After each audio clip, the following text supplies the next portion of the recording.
Vaktim bozulunca çok üzüldüm. Tabii çocuğum. Bütün gece emek verdiniz. Kolay mı? Elif ablam maket eve getirecekti. Yanmak olacaktık. Gece yanması gibi olacaktım. Ya ne güzel fikirmiş. Ama artık bozuldu işte. Üzülmeyin prensesler. Bir gün beraber yaparız. Ben size yardım ederim, tamam mı? Gerek yok amca. Boşuna yorulma. Niyeymiş o? Çünkü Taylan'la birlikte bir makine yapacağız. Ne makinesi? Elif abla ne makinesi söylesene. Zamanda dönme robotu. Nasıl yani? O ne demekmiş öyle kızım? Yani babaanne, mesela yanlış bir şey yaptık. O makine sayesinde her şeyi geri alabileceğiz.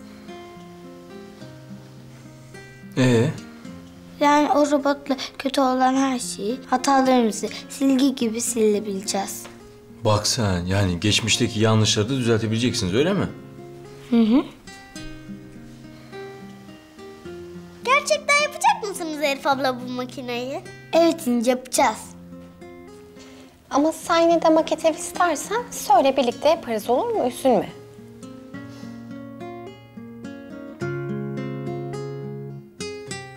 En çok da Feride abla için üzüldüm aslında. O çok yoruldu ödev için. Evet, Feride abla çok yoruldu. Anne, Feride ablam nerede? Ne zaman gelecek? Evet Melek teyze, nerede Feride abla? Kızlar, ya Feride ablanızın biraz işi varmış. Ama gelecek, merak etmeyin. Hem bak tabaklarınızdaki yemekler soğuyor. Hadi bakalım bitirin bir an önce.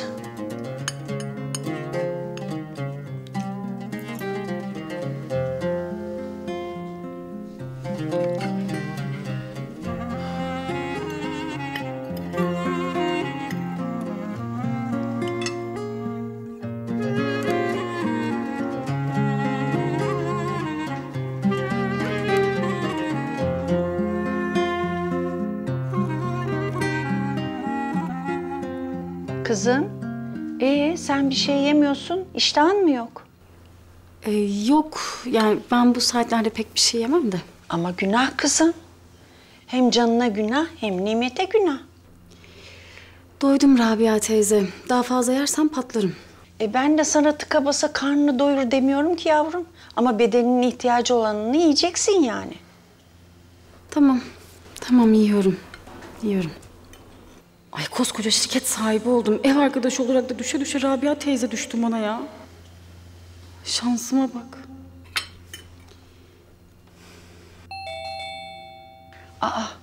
Hayırdır inşallah gece vakti. Otur sen otur, ben bakarım.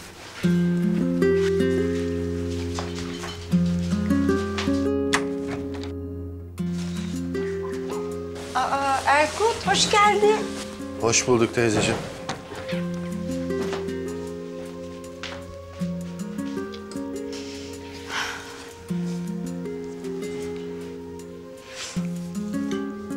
Afiyet olsun. Kusura bakmayın ya, yemek üstüne gelmişim ama Ne kusuru oğlum? Hadi geç otur. Ben sana bir tabak getireyim hemen. Zahmet olacak sana. Ay sonunda gitti ya. Niye öyle diyorsun? Kadın zor zamanında bize kapısını açtı. Ya Erkut sürekli böyle başımda haminle gibi tır tır tır vır vır vır konuşup duruyor ya. Ay her şeyde verecek bir cevabı var maşallah ha. Ya Gonca yaşlı kadın işte konuşacak birisini arıyor. Konuşacak birini bulduğunda konuşuyor. Asıl ben ne yapayım? Ruhum çekiliyor bu evde. Ay bir an evvel şu artık ev işini halletmemiz lazım. Tamam merak etme. Yakında kavuşacaksın evine. Ne? Nasıl yani bir şey mi oldu? Al. Sana kocanın kirli çamaşırlarını getirdim hapishaneden. Ay ben ne diyorum sen ne diyorsun ya? Ne yapayım ben onun kirli çamaşırlarını? At gitsin. Ya da çok beğendiysen al sen giy. Şaka yapmıyorum kızım. Al da bak. Bu ne ya? Al.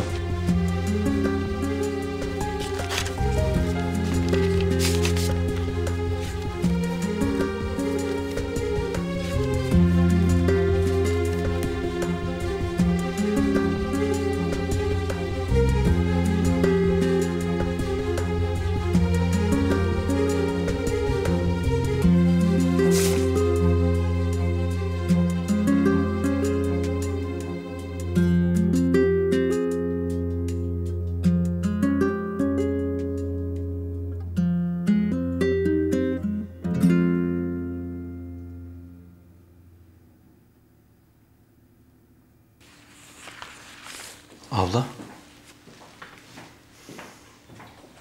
Sana kahve yaptım. Sağ ol vallahi. Aklımdan geçiyordu benim de. Afiyet olsun. Kendine de yapsaydın karşılıklı içerdik. Yok, bu saatte canım pek istemedi benim.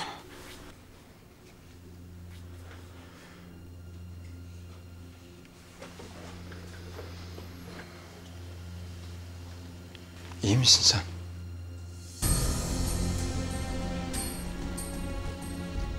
Abla. Bak. Sen bize abimin emanetisin. Kıymetlimizsin. Ama sen böyle uzaklara dalıp gittikçe ben üzülüyorum. Selim, Abla ne olur inan bana. Her şey yoluna girecek. Selim bak ben de buna inanmak istiyorum gerçekten. Ama Ümit Bey konusunda yanıldığım... Abla. Yalvarırım inan bana. Ya bak tamam biz bir yola girdik. Ama bu yolun sonu çıkmaz değil. Rahat, ferah. İçin rahat olsun artık. Abla. Ben seni bırakayım da rahat rahat çalış Selim. Kolay gelsin.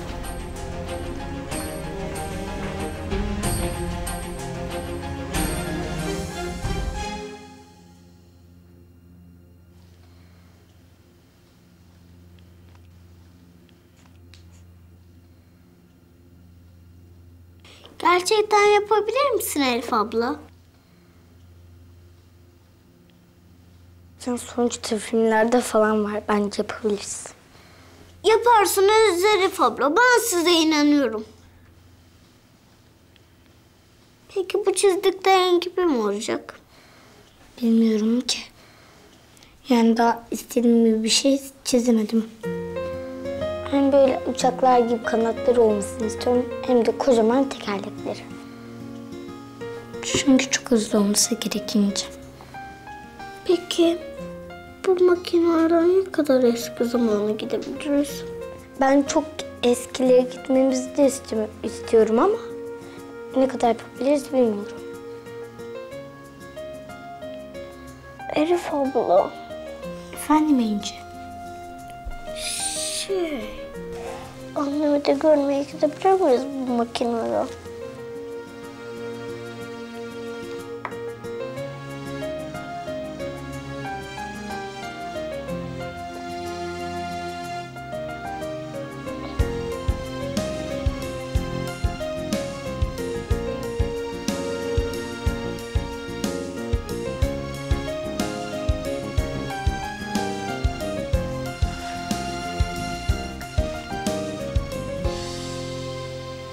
Allah'ım ne yapacağım ben? Ümit'in yalan söylediğini herkese nasıl inandıracağım? Benim ne yapıp ne edip o adamın ipliğini pazara çıkarmam lazım. ailemi dağıtmana, parçalamana izin vermeyeceğim Ümit.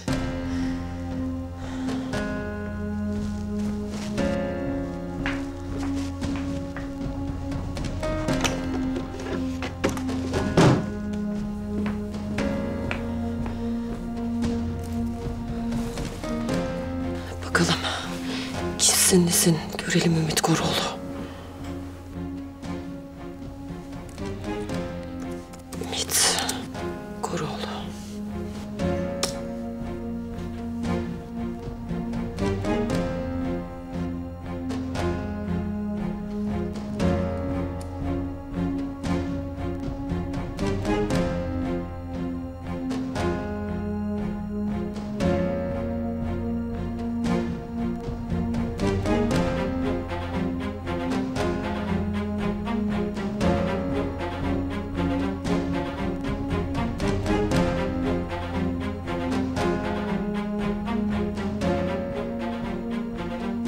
Ümit hayatımıza ne zaman girdi? Kenan'ın ölümünden, yani Selim işleri devraldıktan sonra. Peki her şey yolunda giderken birdenbire ne oldu da tepetaklak oldu?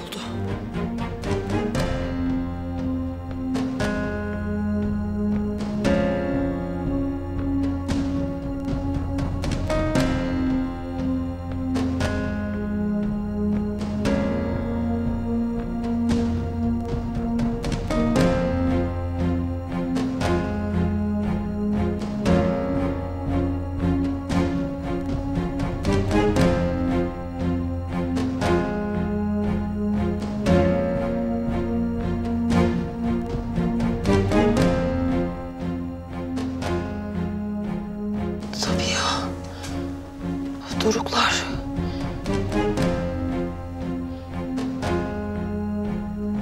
Bu şirket hayatımıza girdiğinden beri Selim'in bütün işleri kötüye gidiyor.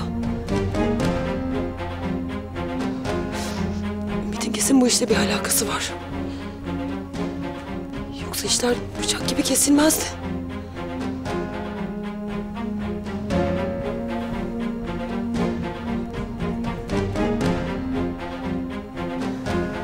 Biliyorum Ümit. Her şeyin sebebi sensin.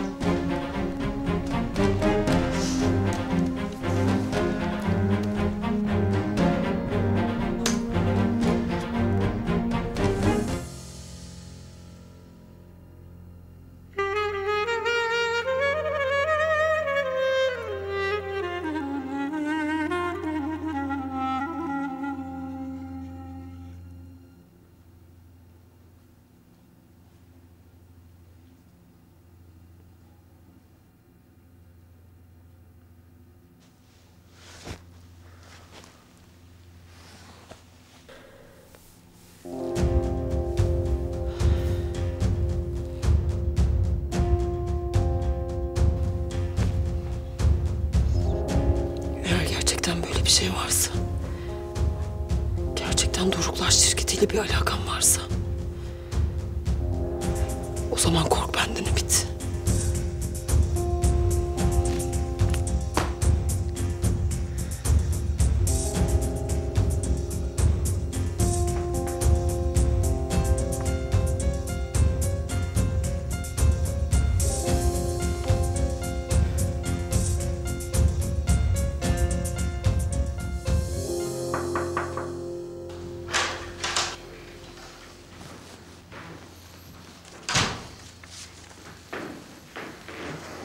Hayırdır? Ezberliyor musun mektubu? Sana ilk görevini veriyorum Erkut. Neymiş?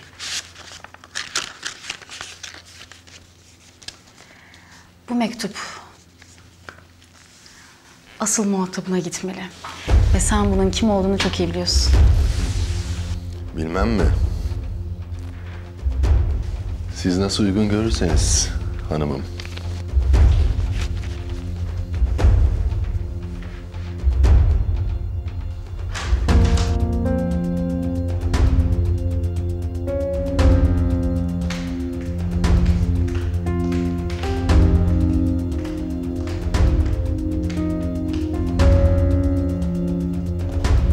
Osman ne yapıyorsun? Hiç, oturuyorum. Kahvaltı niye hazır değil? Ya daha evvelsi gün istemiyorum kahvaltı hazırlama diyen sen değil miydin acaba? Sen kıt mısın acaba? Ha? O gündü. Ben sana artık bir daha hiç kahvaltı etmeyeceğim mi dedim. Yani bu çok basit bir denklem. Bunu anlayamıyor musun? Kaç kişilik olsun? 20. Asuman sen beynini acaba yatak odasında mı unuttun? Bir gidip bak istersen ha? Hayır onu demiyorum. Ümit Bey de yiyecek mi onu diyorum. Uyanan her insan gibi acıkmıştır bence. O ne elindekiler? Harvard'dan mezun olmuşum da onun diploması geldi. Bir gereksiz kelime daha edersen. Posta. Hadi git kahvaltı hazırla.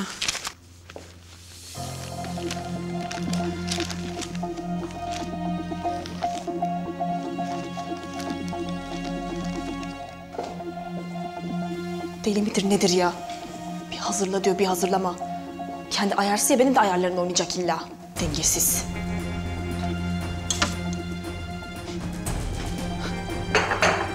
Bana beyinsiz diyene bak ya. Resmen dengesiz.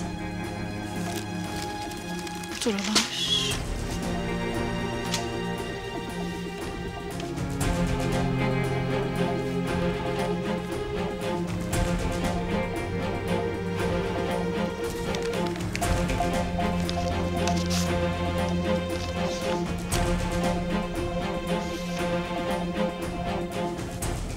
Bu mektup sana ikinci kez yazıyorum Arzu. Çünkü ilkini sana ulaşmadığını tahmin ediyorum. Kimin buna engel olduğunu da çok iyi biliyorum. Eline geçeceğinden emin olana kadar da gerekirse her gün yazacağım. Beklenen gün geldi Arzu. Gerçeklerle yüzleşmeye hazır mısın? Senin kadar zalim, senin kadar sahtekar biri var mıdır bu dünyada diye düşünür dururdum. Kimse senin gibi olamaz zannederdim. Meğer varmış. Hatta senden de adi, senden daha ikiyüzlü, daha pislik birisi. Birlikte iş yaptığınızı sandığın Ümit. O güvendiğin adam, babanın beni tıktığı hapishanedeki koğuş arkadaşım olur. Ne o? Şaşırdın mı? Onunla tesadüf eseri yollarınızın kesiştiğini sanmıyordum umarım. Ümit'i ben taktım peşine. Senden intikamımı almak için. Sadece senden değil, Emiroğullarından da. Aylardır benim için çalışıyordu. Tuğçe'm hayatını kaybettiğinden beri. Sakın sana aşık olduğunu falan zannetme. Hayatına soktuğum köstebekten başka bir şey değil Ümit. İki şeytan buluştu demek. Doğrusu hiç şaşırmadım. Ama yanında gezdirdiğin adamın ne mal olduğunu bilmen gerekir diye düşündüm. O güvenilir, başarılı, işinin ehli sandığın adam aslında arkandan iş çeviren bir düzenbaz. Günaydın hayatım.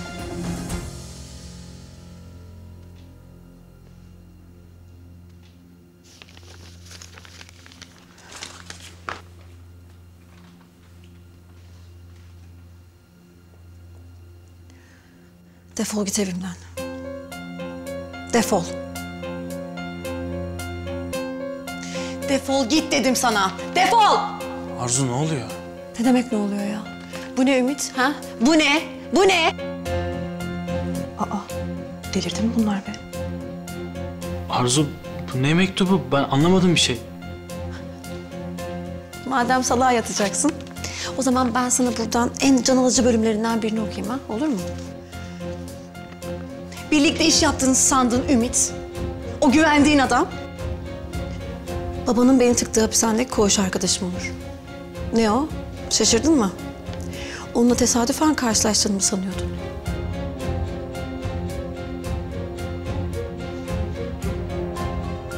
Hatırladın mı? Ha? Serdar Acar'ın elinden çıkmış muhteşem bir eser. Beğendin mi? Arzu bak açıklayabilirim. Ya neyi açıklayacaksın? Neyi açıklayacaksın? Neyi? Senin kaç tane yüzün var ya? Ha? Senin kaç tane yüzün var? Kaç tane maskeyle çıkıyorsun sen benim karşıma? Ya sen beni nasıl kandırırsın ya? Ya sen bana nasıl yalan söylersin? Arzu kandırmadım ben seni. Yalan söylüyorsun. Bu ikinci mektubum yazıyor. İlk mektup geldiğinde onu okumamı engelledin. Sonra ne hikmetse mektup kayboldu. Ya ben sana nasıl inandım ya? Ben nasıl yuttum bunları ya?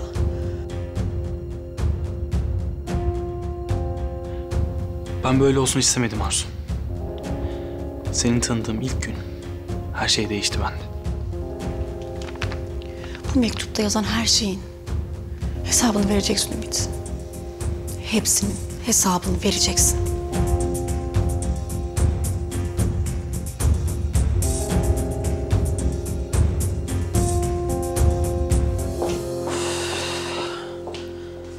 Bakalım neredeymiş bu Doruklar?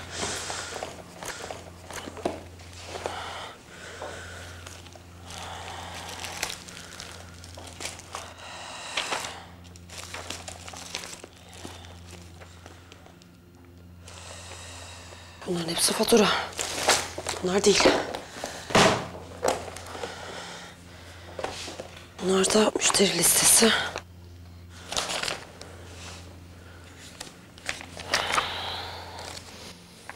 Mutlaka olmalı ya.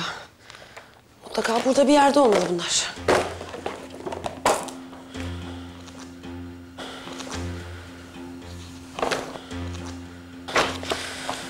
Nerede bu belgeler ya? Nerede?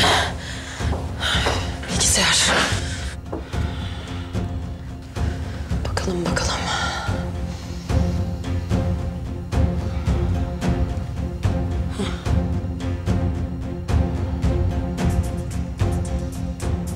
Demir Kıran Şirketler Grubu ihale dosyası.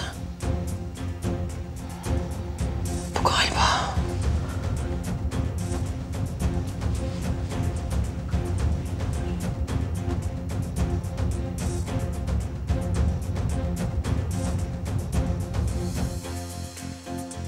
Katılan firmalar. Sönmezler. Emiroğlu. Fişek grubu. Doruklar.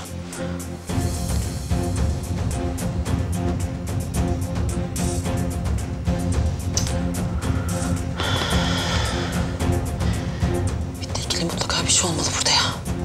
Mutlaka olmalı. Aşağılık herif. Üçkağıtçı. Arzu. Sakın. Sakın bana dokunmaya çalışma. Arzu bak, her şeyi açıklayabilirim. Ya neyi açıklayacaksın ya? Ha? Neyi açıklayacaksın? Serdar beni tuzağa düşürmen için ne kadar verdi sana? Ha?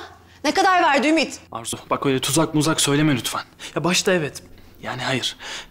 Ya ben seni ilk gördüğüm anda benim için her şey bitti. Burada Ümit'i ben taktım peşine yazıyor. Ben de intikam almak için. Hem benden hem Emiroğullarından. Arzu ben senin kötülüğüne hiçbir şey yapar mıyım? Ümit yeter. Karşımda eveleyip geveleyip durma. Foyan ortaya çıktı işte. Sana tek bir şey soracağım. Gözümün içine bakıp söyle. Sadece Serdar istediği için mi girdin hayatıma? Ha? Her şey yalan mıydı? Hayır Arzu. Asla. Peki burada yazanlar?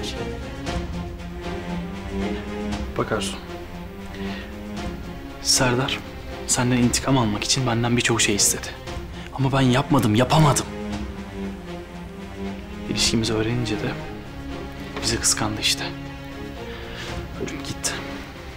Ama aramızı bozmayı da başardı. Yeter. Yeter. Yeter Ümit. Daha fazla saçmalıklarını duymak istemiyorum.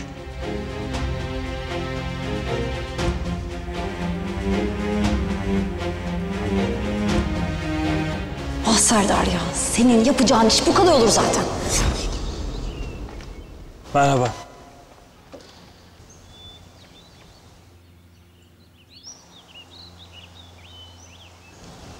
Yardımcı olabilir miyim? Ben cüzdanımı kaybettim de her yere baksın bulamadım. Acaba aracınıza düşürmüş olabilir miyim? Aa, öyle mi? Yeni aklıma geldi. O gün aracınızı kontrol etmek için bir test sürüşü yapmıştım. Belki o esnada düşmüş olabilir. Sizin ne işiniz var burada? Ben her sabah buraya spor yapmaya gelirim. Buralarda oturmuyorum dediğinizi hatırlıyorum. Doğru. Ama evimin yanında yürüyüş parkuru yok maalesef. Yani hele böyle temiz hava alınacak yer hiç yok. Ben de o yüzden fırsat buldukça buraya geliyorum. Seninle çok ortak noktamız var. Şu an çok mutluyum. Ruh ikizimi buldum resmen.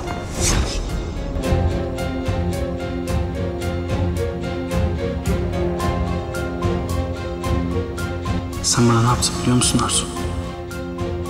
Sen benim aklımı başımdan aldın. Lan belası. Ya ben sana inanmıştım ya. Ben beni sevdiğine inanmıştım. Arzu, bak ben... Sakın bana bir daha dokunma. Arzu, ben seni seviyorum. Hem de çok seviyorum.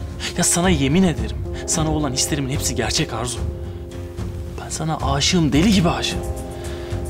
Ne olur beni bir dakika dinle, tamam mı? Ben seni tanımıyorum. Ben seni tanımıyorum Ümit. Ümit git evimden. Ümit defol. Ümit. Arzu yapma. Ümit git. Arzu lütfen dinle beni. Ümit git evimden. Seni görmek istemiyorum. Yapma ne olur Arzu. Ümit. Sana git diyorum. Ümit git evimden. Ümit git.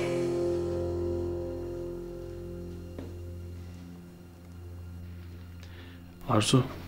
Sakın. Sakın bir daha karşıma çıkma.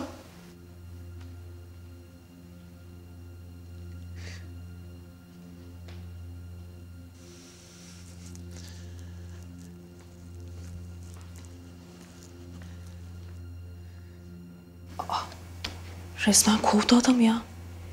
Bunlar daha dün kumru gibilerdi. Acaba o mektupta ne yazıyor?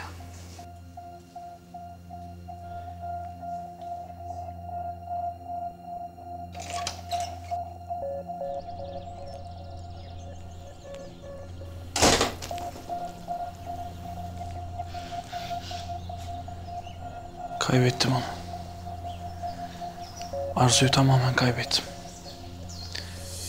Bitti artık. Her şey bitti.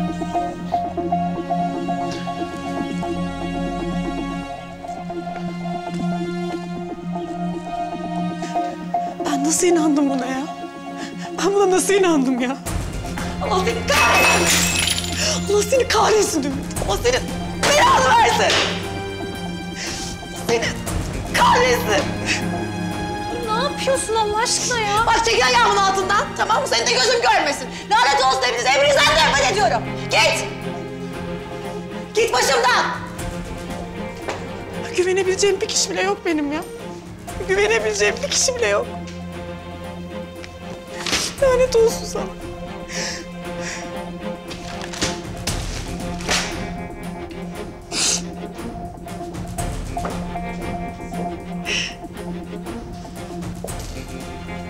Al iç biraz sakinleşirsin. Başlatma sonundan. Ben git demedim mi sana? Ya git başımdan! Gitsene başımdan!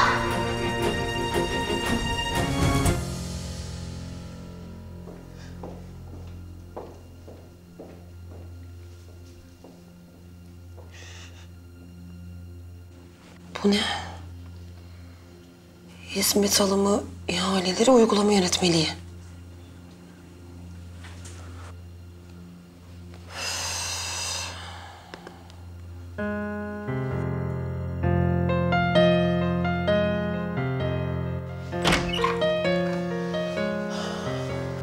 Oğlum. Anne, günaydın. Günaydın benim yakışıklı oğlum. Pek bir şık olmuşsun. Maşallah de maşallah. Bak nazarın diyecek sonra. Hemen de şımarır. Hep böyle berhudar ol evladım, olur mu? Yüzün hep gülsün. İnşallah anneciğim. Bugünkü ihale sonuçlansın.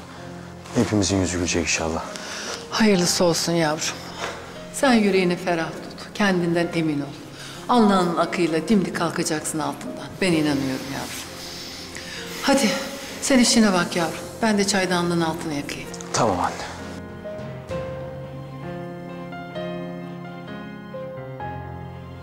İnanamıyorum ya.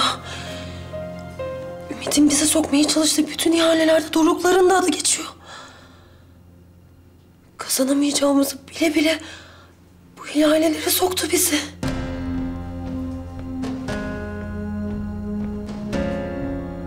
Abla. Selim.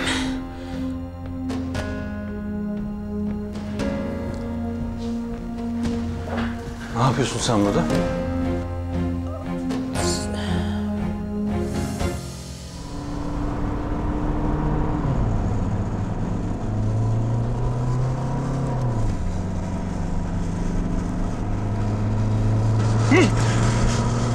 Mahvoldum ben ya.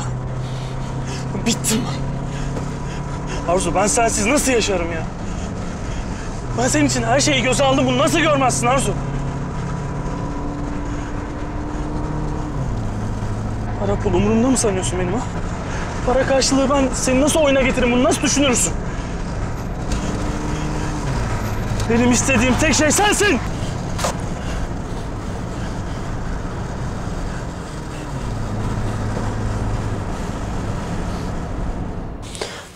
Selim, ya ben öyle sana sormadan odana girdiğim için özür dilerim.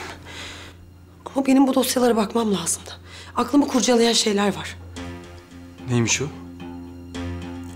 Bak ben dün geceden beri düşünüp duruyorum. Neyi? Ümit. Değil mi? Abla sen neden böyle yapıyorsun? Ya biz kaç defa konuştuk? Selim konuştuk evet. Ama ben Ümit'e güvenmiyorum. Abla bak haksızlık ediyorsun. Ya Ümit ne kadar heyecanlıydı bu ihale konusunda görmedin mi? Sorun da tam olarak bu ya. Ümit'in bizi katılmaya ikna etmeye çalıştığı o ihaleler. Neyi kastediyorsun? Selim gel bak şuraya ne olur. Girdiğimiz bütün ihalelerde Dorukların da adı geçiyor. Ne var bunda abla? En az bizim kadar büyük bir şirket. Ya Doruklarla aynı ihaleye girmemiz kadar normal bir şey yok. Abla, biz büyük balık yakalama peşindeyiz anladın mı? Selim ya gözünü seveyim Ümit'in laflarıyla onu bana savunma. Ya görüyorsun işte her şey ortada. Ya ortada olan ne? Ben niye hiçbir şey görmüyorum? Çünkü inanmıyorsun Selim. O yüzden hiçbir şey görmüyorsun. Ailemize oynanan büyük bir oyun var ortada. Neymiş o? Ümit, Doruklar şirketinin sahibi. Seni de bitirmeye çalışıyor.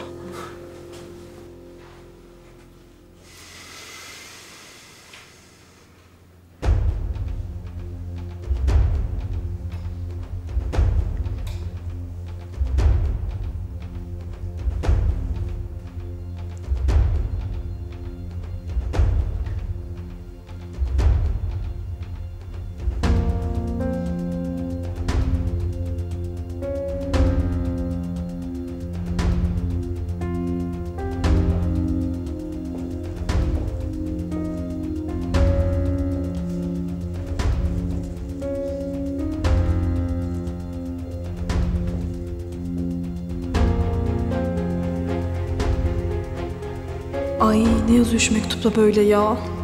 Sanırsın ölüm fermanı. Bir de biz okuyalım bakalım. Uyuyakaldı bu da galiba.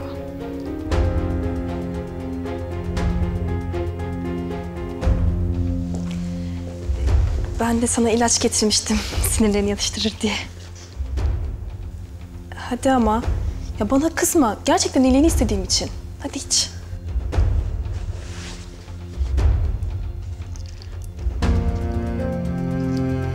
Bu beni bir güzel uyutur değil mi? Ha, evet sen onu iç. Şimdi vurursun kafayı akşama kadar güzel güzel yatarsın.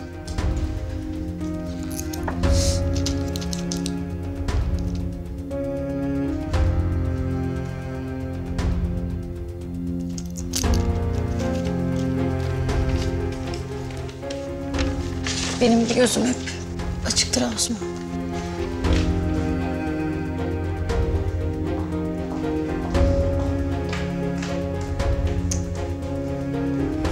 Hadi be. Melek abla ne dediğinin farkında mısın sen? Bu söylediklerini aklına alıyor mu gerçekten? Ya bak böyle söyleyince tuhaf geldiğini biliyorum ama... Tuhaf değil abla. Saçma, mantıksız. Ya piyasaya alt üst etmiş bir şirketin sahibi gelecek, beni bitirmek için benim yanımda finans danışmanlığı yapacak, öyle mi? Evet, öyle. Abla inanmıyorum sana ya. Sen nasıl bu kanıya varabildin? Ya Selim ya gözünü seveyim dosyaları sen de gördün. Girdiğimiz bütün ihalelerde Dorukların da adı geçiyor. Oğlum ne oluyor? Sesiniz koridordan geliyor. Tamam. Peki madem bana inanmıyorsun söyle o zaman. Bu Ümit bizim hayatımıza ne zaman girdi? Ne demek istiyorsun abla? Ümit sana danışmanlık yapmaya başladığından beri biz yokuş aşağı iniyoruz. Farkında değil misin sen bunun? Her şeye geçtim ya, her şeyi. Sen bu adama kaç aydır maaşını ödeyemiyorsun? Son 3 aydır yarım maaş ödüyorum. Yani diyorsun ki bu kadar iyi, böyle birkaç diploması olan adam maaş ödememene rağmen senin danışmanlığı yapmaya devam ediyor, öyle mi? Hani diyorsun ya canla başla çalışıyor diye. Ya söylesene Selim, ya kim karşılıksız böyle bir şey yapar ya, kim? Gerçekten ne ara bunları düşündün abla bilmiyorum. Ama sandığın gibi değil. Selim, bak ben sezgilerime güveniyorum. Pire için yorgan yakmamı istiyorsun yani öyle mi? Ya Selim bak ben kendimi, seni değil, hepimizi düşünüyorum burada. Ben de herkes için çalışıyorum abla. Şimdi gideceğim ve ihaleyi alacağım. Bundan sonra ümit konusu açılmayacak.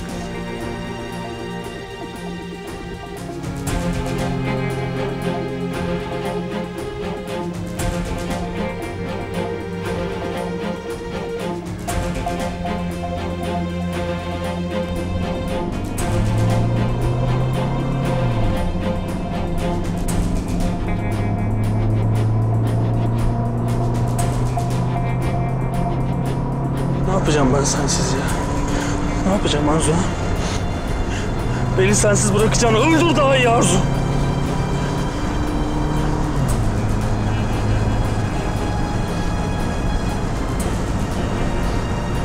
Bittim ben. Bittim. Mahvoldum.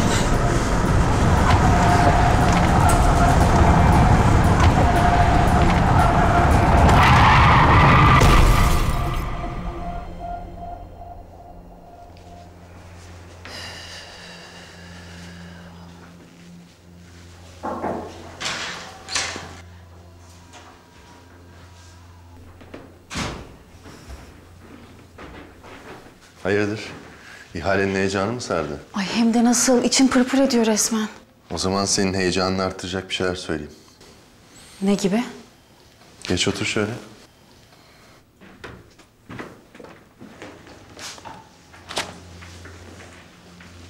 Bunlar ne? Dorukların daha önce aldığı ihalelerin dosyaları. Dün akşamdan beri bunları inceliyorum Gonca. Anladığım kadarıyla biz bu ihaleyi alırsak çok büyük para kaldıracağız. En az 500.000 dolar. Gerçekten mi diyorsun? Vallahi billahi. Paraya boğulacağız kızım. O zaman gidip hemen şu ihaleyi alalım Erkut. Dur otur. Bitmedi. İyi hoş da Gonca. Kafamı kurcalayan bir şey var. Ne gibi? Sence Serdar niye kurdu bu şirketi? Para kazanmak için mi? Herhalde yani. Niye ki? Vallahi ben hiç sanmıyorum. Bak incele dosyaları göreceksin. Bir şekilde Doruklar Emiroğulları'nın girdiği bütün ihalelere girmiş. Sanki adamlara bilenmiş gibi Emiroğulları'nın teklifinin üstüne çıkmış. Her seferinde ihaleyi almış.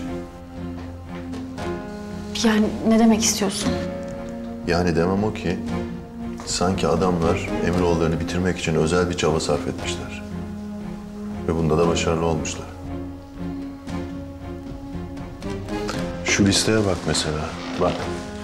Son 6 aydaki bütün çiçekçilik işlerini Doruklar almış. Ve adamlar tavan yapmışlar ciroda. Biliyorsun bu Emiroğulları'nın en güçlü olduğu kale. Resmen yıkmışlar adamları. Erkut, ben bunları biliyorum zaten. Biliyor musun?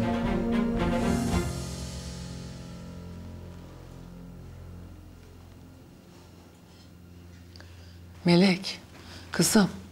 Bak sen böyle üzgün olunca ben kahroluyorum. Yüreğim daralıyor. Ne olur yapma böyle kızım.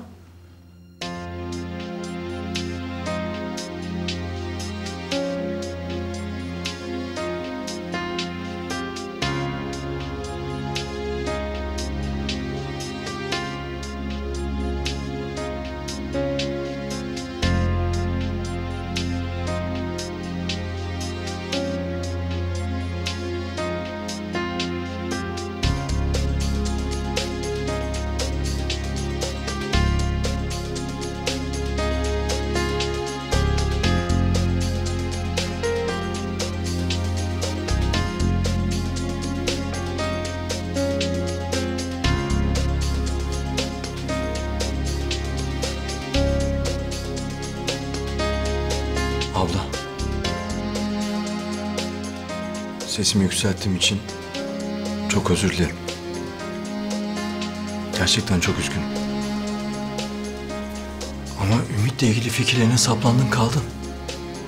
Boşuna kafanı yormanı istemiyorum böyle şeylerle. Zaten işin başından aşkın. Bir de böyle şeyler düşünme diye söylüyorum.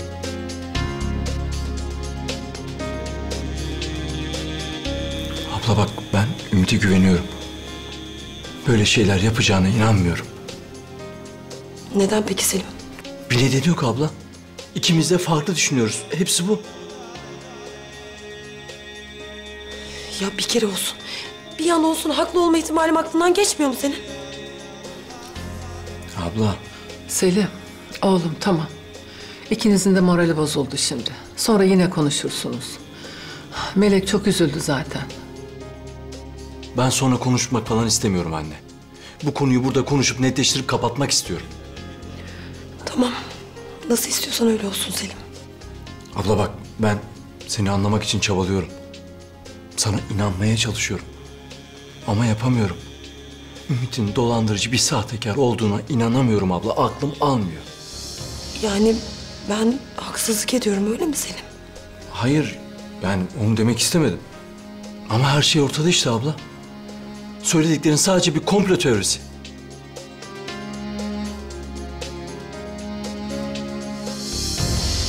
Tamam. Elimde bir kanıt olmayabilir. Haklısın. Ama ben sonradan hüsrana uğrama diye söylüyorum. Melek, kızım. Anne ne olur konuşayım. Dinliyorum. Bak, ben sadece seninle bildiklerimi paylaşmak istedim. Tamam.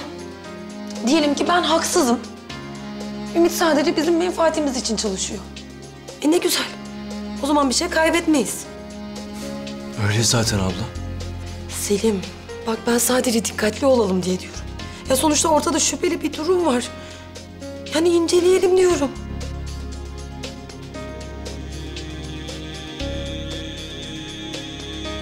Yani dediklerim doğru çıkma ihtimali %1 dahi olsa bana kulak vermeni isterdim. İlgilenmeni isterdim. Böyle kestirip atmanı değil.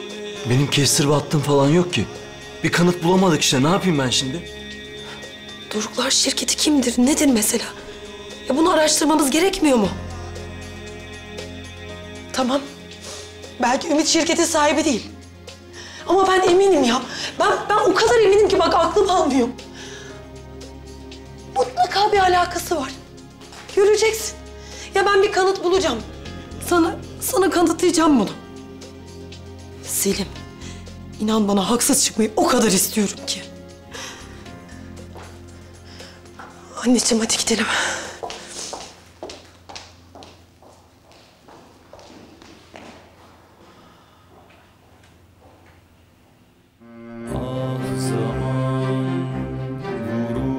Geçer yüzüme, acısı kalır gözlerimde. Gurur yakar, içim kor olsa da dilim susar sözlerimle. Dağıtır ayırır bizi kader, uzak bana yasaklı yüzün. Çoğalıp büyüyor içimde keder, ellerimde bir çare hüzün. Tükenip bitiyor dilimde son sözüm. Ya